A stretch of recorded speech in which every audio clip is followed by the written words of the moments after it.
Welcome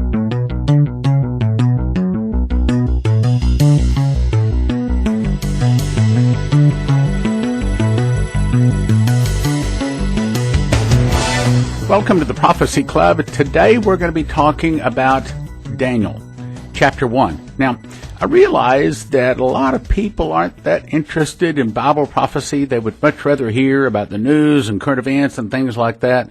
Here's the problem with that. If you don't know Bible prophecy, then you don't know what to believe in the news. If you don't know what to believe, then you tend to believe just about anything out there. In other words, you got to know what to hold and what to throw away. Kind of reminds me of that song out there, but sometimes you do have to know when to hold them, and sometimes you got to know when to fold them. In other words, Bible prophecy helps us to understand the end game, where things are really going. And there's some real important things to understand in Daniel chapter 1. Yes, I know the Daniel chapter 7 and some other versions. Matter of fact, Daniel chapter 2 is real important too, and we're going to get to that. However, what I've discovered is if you skip a part, then sometimes some small things are missed, and later on in the chapter or later on in other parts of the Bible, you miss an understanding because you missed a small part. Let me give you an example. Now, we know that one day Jesus is going to be crowned King of Kings and Lord of Lords. But in Revelation chapter 1, it gives one of Jesus' name is Prince of the Kings of the Earth. And most people you never hear people talk about Jesus as Prince of the Kings of the Earth. But when you understand that, Prince, well, a baby can be born a prince. But he has to grow up and be crowned King of Kings and Lord of Lords, as Jesus will be, or crowned King. If you don't understand that Prince of the Kings of the Earth is what he is now, then you might not understand that one of these days he's going to be crowned King of all kings. In other words, sometimes a small thing becomes a really big thing if you miss it. So we're going to start with Daniel chapter 1, and we're going to go through several of them. I don't know how many of those chapters we're going to go through, but it's important. There's many, many small things in Daniel chapter 1 if we want to understand Bible prophecy that we have to know. So let's start there. We're going to start at Daniel chapter 1. Now, you may be asking, you may be new to this.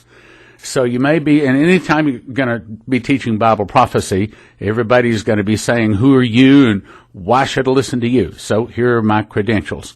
Studying Bible prophecy 34 years, teaching it 30 years, radio and sometimes TV program on it. Now, next month will be 25 years, organized thousands of meetings on Bible prophecy, hosted 160 speakers, making 336 DVDs, which you can watch at watchprophecyclub.com.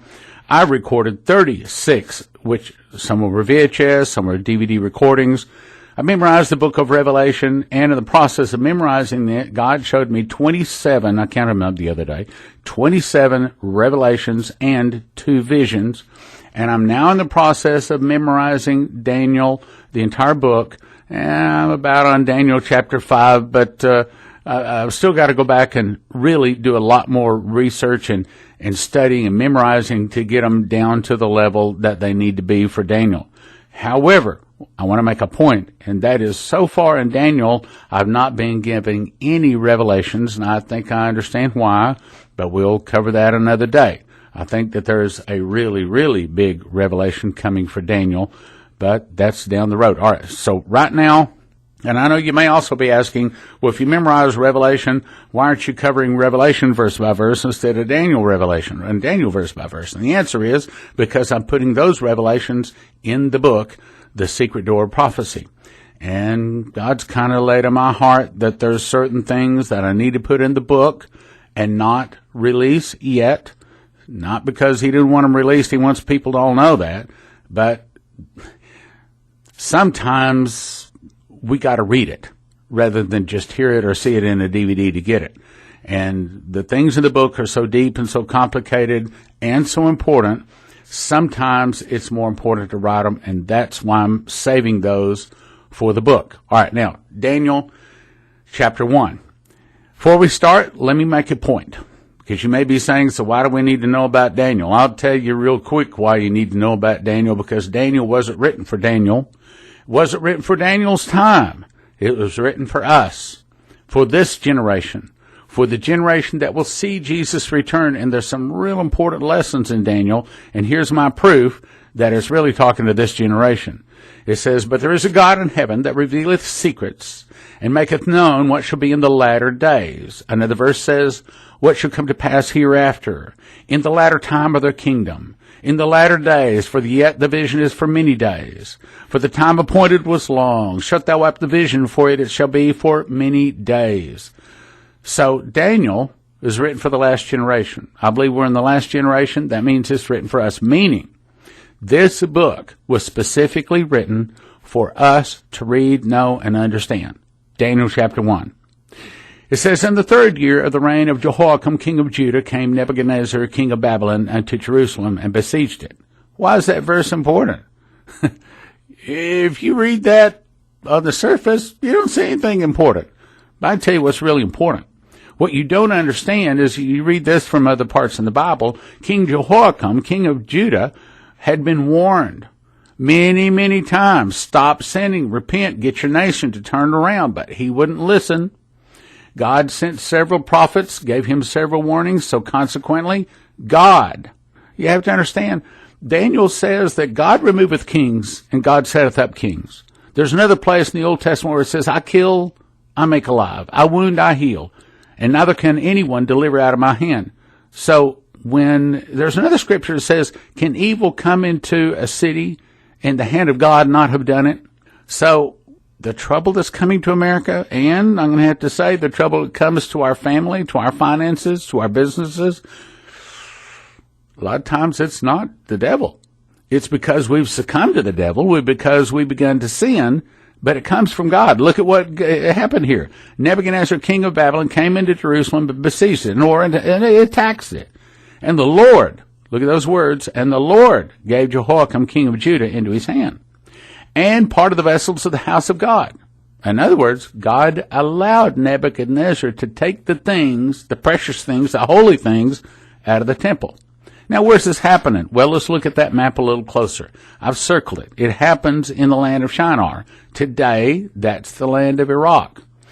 And that's the reason I believe that the Antichrist in general is coming from that Iraq, Iran, Syria area. More specifically, I believe that the Antichrist will come from the specific area, what is today Syria or western Iraq. But let's go on. "And the king spake to Aspenaz, the master of the eunuchs, that he should bring certain of the children of Israel, out of the king's seed, out of the princes." Now, if you don't memorize it, sometimes you don't see some things. And as I memorized this, I saw 3 things in this verse. Actually, 4 things. One is, see, it says Aspenaz, master of the eunuchs. Daniel was a eunuch. In other words, as a boy, he was castrated. So what happened is, and if you go back into the other scriptures, there were times where Jeremiah warned the kings, if you do not repent and turn back to God, if you don't stop sinning, your children are going to be eunuchs in the land that God shall lead you. In other words, you'll be your children and your grandchildren will be eunuchs. What's a eunuch? Well, in common terminology today, that's one that has been castrated. Now, if a child is castrated before puberty, they become big and strong, and they used them to be soldiers. But they're very docile. If they're castrated after puberty, then they don't have any testosterone, and they become skinny as a rail. They absolutely cannot hold any muscles, kind of like maybe looking at a Michael Jackson. Right? He was emaciated, they said, when they picked him up at his death, meaning no muscles. Well, I'm not saying he was castrated. I don't know, but that's the kind of thing that does. And it means they can't have any children. Now, that's the first thing in that verse. The next thing is, so he was told, this Aspenaz, master of the eunuchs, he was told to bring some of the children of Israel and of the king's seed. Probably means that Daniel had a 1/3 chance of being a king's son. My opinion, I think he was. I think he was a king's son. And Daniel was eunuchized, or he was castrated for sins of his father. That's pretty tough, but that's what's going on here. So, of the king's seed and of the princes. In other words, who are the princes? In other words, these are children that were going to be royalty in the land of Israel. Yet now They're eunuchs over in what is today Iraq. Pretty tough. So if you think God is just always a loving God, you better think again. Verse 4. Children in whom there's no blemish, well-favored, and, look at this word, skillful in wisdom, cunning in knowledge, and understanding science. So they're looking for the very best of the best of the best of these conquered peoples they drug over from Israel. Why? Because they wanted them to stand in the king's palace. Why? Because they realized that sometimes the best place to get the fruit is not the fruit that's fallen on the ground, but the fruit that's still on the tree. Meaning, rather than trying to recruit people from within their kingdom that might not be too smart and too loyal, they want to get the children and to bring them up to be extremely smart, well-behaved, so that they can advise the king. So this is the way in those days they got what we would say today is the president's cabinet.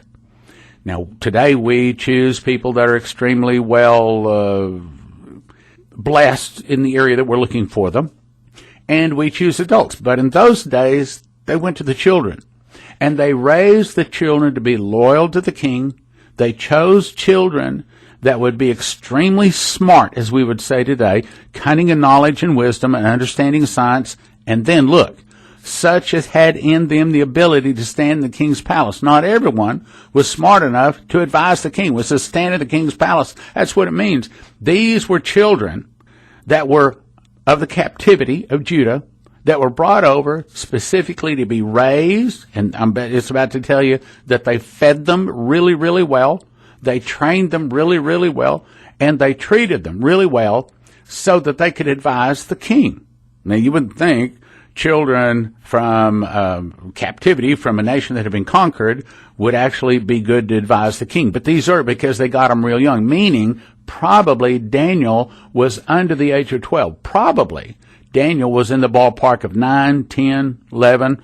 I'm assuming that in those days they got into their puberty about the age of 12 and 13, maybe 14 like the children do today. However, that may not have been the case, but he was probably pre-puberty, probably. In whom they might teach the learning and the tongue of the Chaldeans. So they're going to teach these children, which naturally spoke Hebrew, they're going to teach them to speak Chaldean or Aramaic or the tongue of the Babylonians of that day.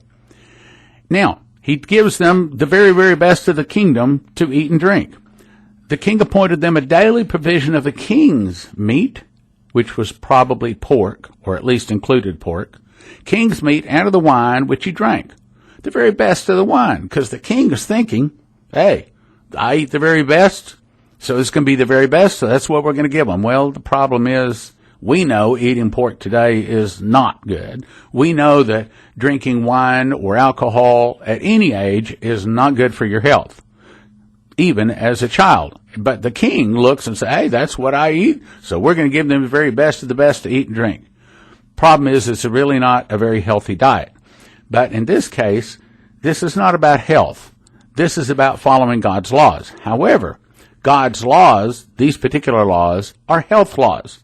In other words, eating pork is not a sin against God as much as it is a sin against ourselves. Eating pork is not good for us, so God tells us, make an abomination to you, meaning you choose that it is wrong.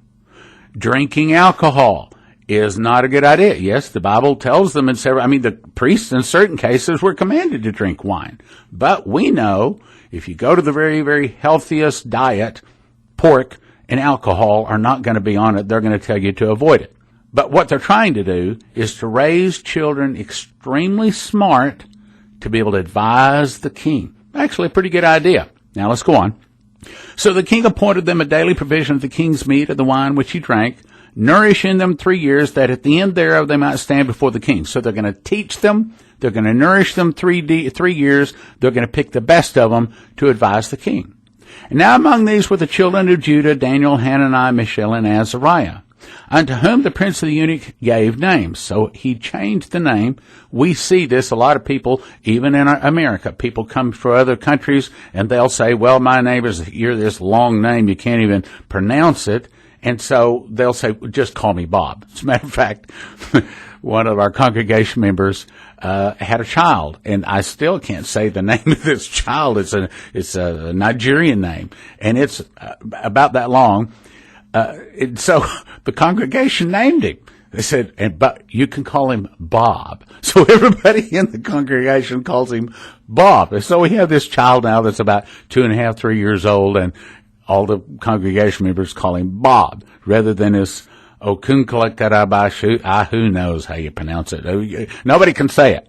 Anyway, the point is they changed the name as we would change the name. In their case, they changed it from being a God name like Judah or Daniel, Hananiah, Mishael, and Azariah, a God name that says, God blesses or something like that, to a son name because their God was Baal, which is a sun god. We'll get to that. And to whom the prince of the eunuchs gave names. For he gave unto Daniel the name. Now, the word here in the King James is spelled Bel, and you would, if you pronounce it the way it's spelled, we would pronounce it Belshazzar. However, I'm about to show you the way you would pronounce it in the original tongue is Belshazzar. We'll get to that. And to Hananiah of Shadrach, Mishael, Meshach, and Azariah of Abednego. Here it is. The Hebrew name for Daniel was God's judge, but the Babylonian or the sun god name was Belshazzar, which means favored by Bel. In other words, it was a sun god. And now let's go back to the scripture, verse 8. But, that's a really big thing right there. But, as soon as Daniel heard, you're going to have to eat this pork. You're going to have to drink this alcohol. And I don't think it was probably the alcohol. I don't know that they knew that was probably bad to drink in those days. Who knows? But for certain, he was saying no to pork. But Daniel purposed in his heart. So God reads his heart. God already knew this was coming, and God had already prepared Daniel to have a favor with the right person so Daniel could obey God. Watch. So Daniel purposed in his heart that he would not defile himself with the portion of the king's meat, again, probably pork, nor with the wine which he drank. Therefore, he requested of the prince of the eunuchs that he might not defile himself. Now, God had brought Daniel into favor and tender love with the prince of the eunuchs. Why? So that the prince of the eunuchs would allow him to do this. And the prince of the eunuchs said unto Daniel, I fear my lord the king.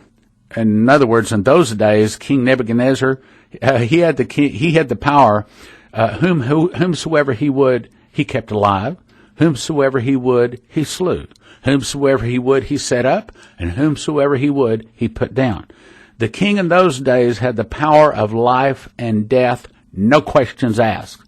So when the king says, you feed them with this portion of this pork or the king's meat or this portion of this wine, they followed orders. They followed orders or their head was cut off.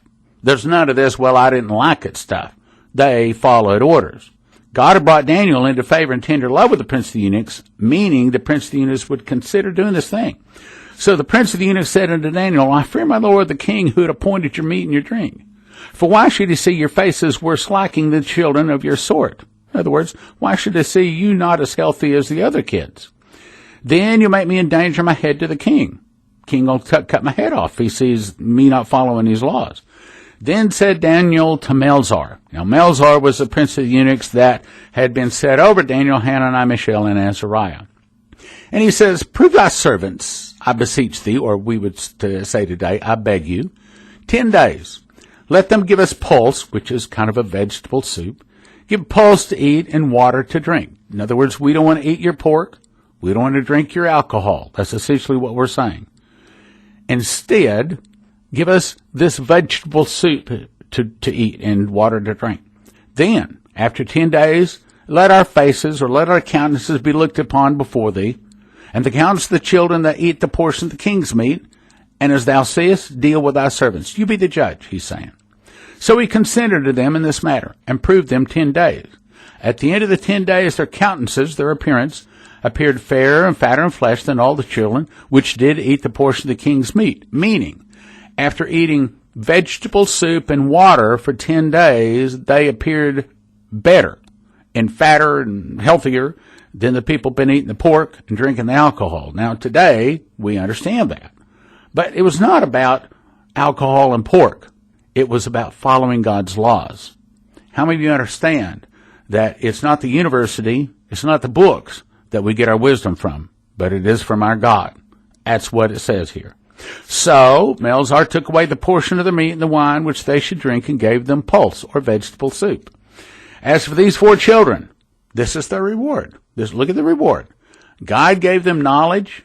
That's not a small thing. Knowledge. God gave them knowledge and skill in all learning and wisdom. You have to understand that's a really big blessing.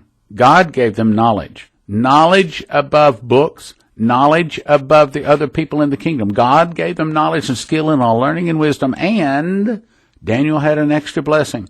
Daniel had understanding in all visions and dreams.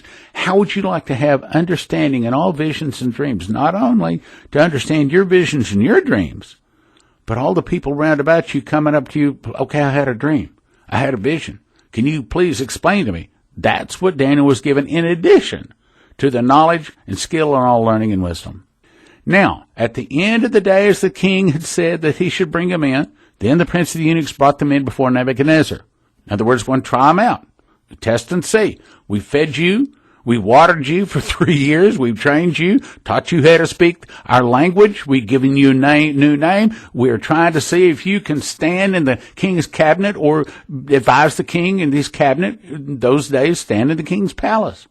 So the king began to question them, communed with them. And among them all was found none, like to Daniel, Hananiah, Mishael, and Azariah. It means all of the children of the kingdom of Babylon, all the children of other lands that they had conquered, who knows how many that was, as well as all of the other Israeli children. These 4 children was found to be the smartest. Now, not just a little smarter, watch. And in all matters of wisdom and understanding that the king inquired of them, he found them 10 times better. How'd you like to be 10 times smarter than all the other people round about you? Whatever business, whatever ministry you're in, how would you like to be 10 times smarter? That's a big blessing. That's a big blessing.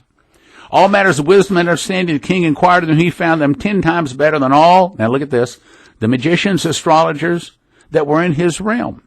Daniel continued even to the first king of Cyrus. Now, you see that last line? That's easy to slip past. But let me explain what that last line says. Daniel continued even to the first king of Cyrus.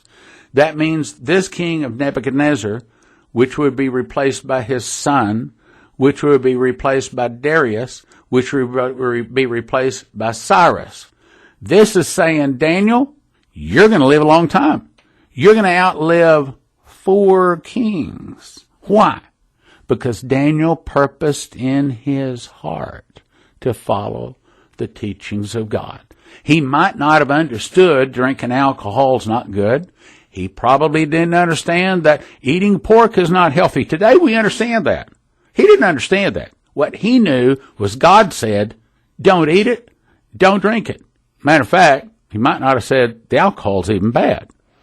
Depends on which part, what time he was. Anyway, the point is, what he was doing is following God's laws. That's the point I'm trying to make. Now, I want to encourage you to get a couple of DVDs.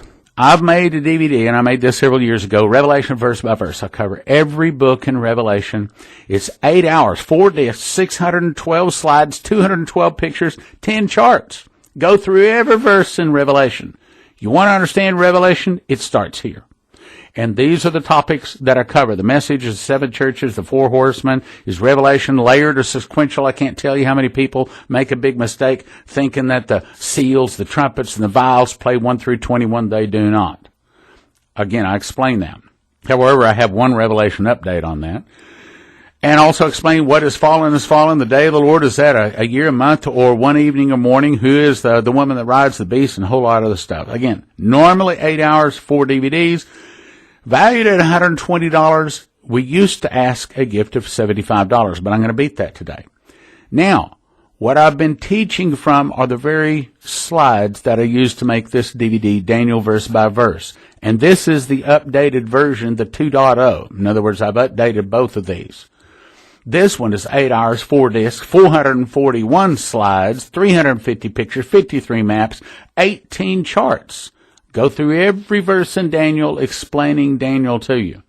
This one used to be also a gift of $75. And if you order just that one, it'll be a gift of $75. However, we have a really good deal going today. Right now, you can get both of those DVDs, which is like, 8 discs? Some 16 hours of teaching. I have people email me and they ask me a question about Daniel and Revelation. Sometimes I can answer it, but sometimes it takes pages. I can't type out pages. I refer them to these two. In my opinion, this is Bible Prophecy 101. You have to understand every verse in Daniel and Revelation. You want to understand Bible prophecy? You got to understand these two. This right here is the most important thing you can order in terms of understanding Bible prophecy. And you can get them both. Now, forget to $75. How'd you like to have a better deal? A better deal is go to watchprophecyclub.com.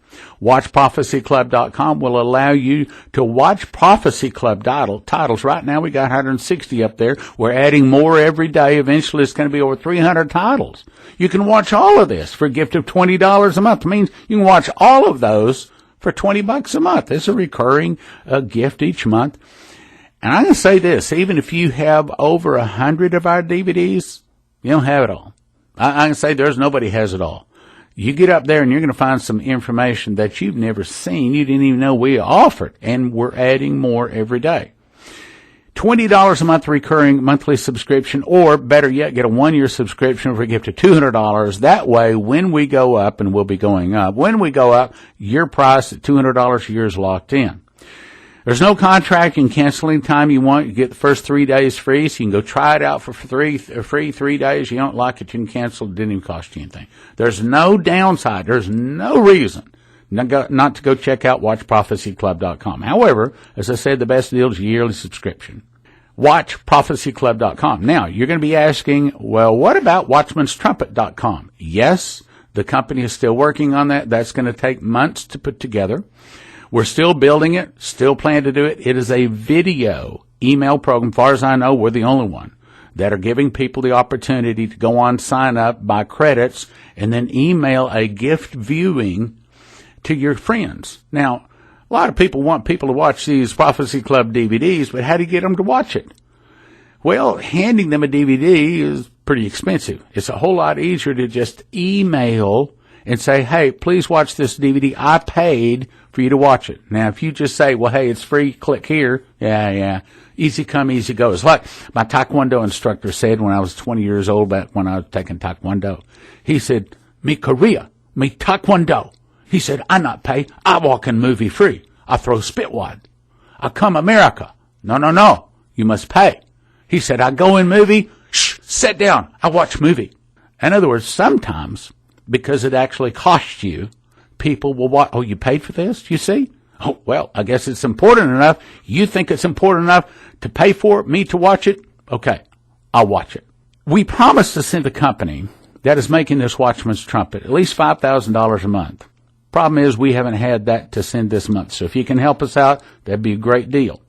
And if you can help us out, if you'll either tell us for Watchman's Trumpet or if you'll put the last digit in your gift to be a 7, then we'll know it's going for Watchman's Trumpet. If it's going for Watchman's Trumpet, then we will gift you double that amount towards the credits on watchmanstrumpet.com. In other words, let's say you give $1,000 gift, we're going to give you $2,000 in credits. $2,000 credits on Watchman's Trumpet, you can be able to send those out to a lot of people. WatchProphecyClub.com or soon to be, not yet, but soon to be Watchman'sTrumpet.com. Now let's make the points of the entire Daniel chapter 1. Receive from God knowledge, skill, and learning, and wisdom, and the Antichrist will give orders to us to break God's laws, but if we'll be faithful to the end, Jesus will give us a crown of life. Thank you for listening. Thank you for your prayers, and yes, thank you for your gifts of support. God bless.